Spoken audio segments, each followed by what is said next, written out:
On the morning of May 9, 1980, early travelers on the Sunshine Skyway Bridge in Florida encountered a thick fog that obscured their view of Tampa Bay, although visibility improved as the morning progressed.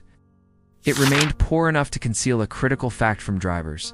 Just minutes earlier, at 7:33 a.m., the bridge had suffered a catastrophic accident, leaving not a solid steel structure, but a gaping void in its place.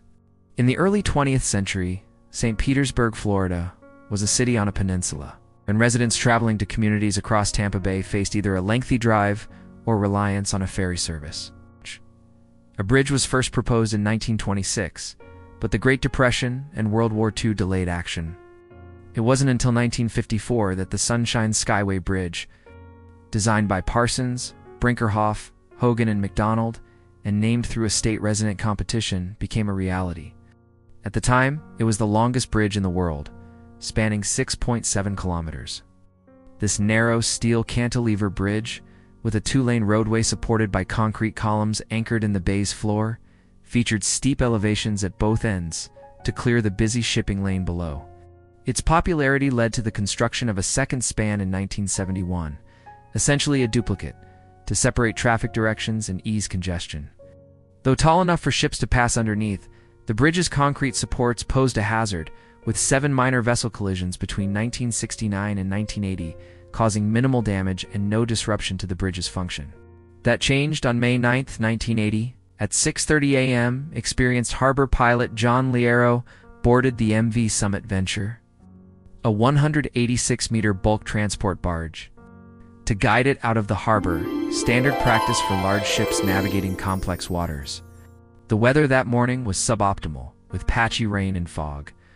But no severe weather warnings had been issued, and visibility seemed manageable based on Liero's checks with other nearby ships.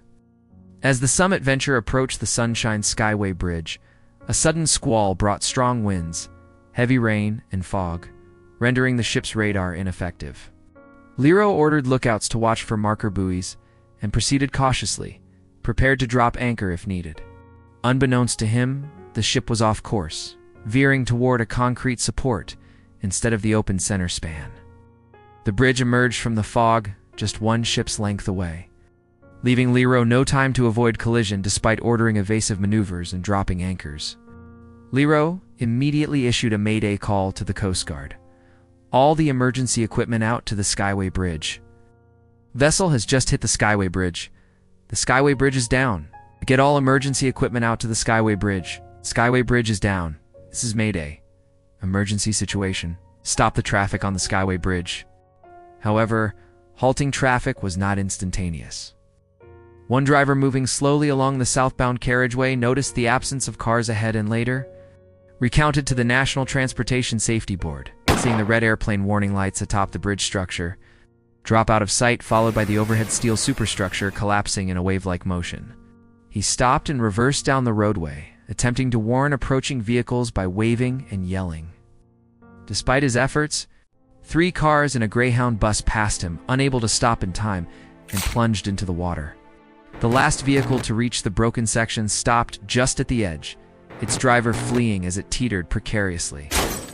The collapse claimed 35 lives, with 6 cars, 1 truck, and the Greyhound bus scaring many Tuskegee University students, among others, falling approximately 46 meters into the bay.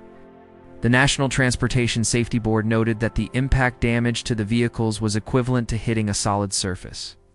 Only one person, 56-year-old Wesley McIntyre, survived. His pickup truck fell during the initial collapse, hit the Summit Venture, and sank. McIntyre managed to escape and swim to the surface, where the ship's crew rescued him. No others who fell survived. An investigation followed, with the Coast Guard criticizing Liero's decision to proceed in adverse weather, but acknowledging contributing factors, including an unforecast squall and misleading weather reports from other ships.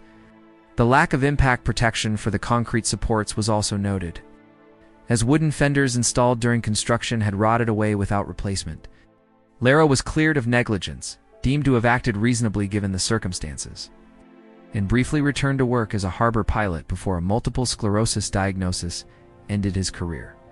He later taught nautical science at the State University of New York's Maritime College, using his experience to caution students and worked as a counselor for convicts and crime victims. A replacement bridge opened in 1987, equipped with concrete fenders around its supports, which proved effective when a shrimp boat collided with them the day before the opening, sinking the boat but leaving the bridge unscathed. A warning system was also implemented to close the bridge during hazardous weather. In 2014, the Skyway Memorial Project, initiated by a local author, raised $9,000 for a granite memorial with a bronze plaque honoring the 35 victims. This memorial now stands in a rest area overlooking the accident site in Tampa Bay.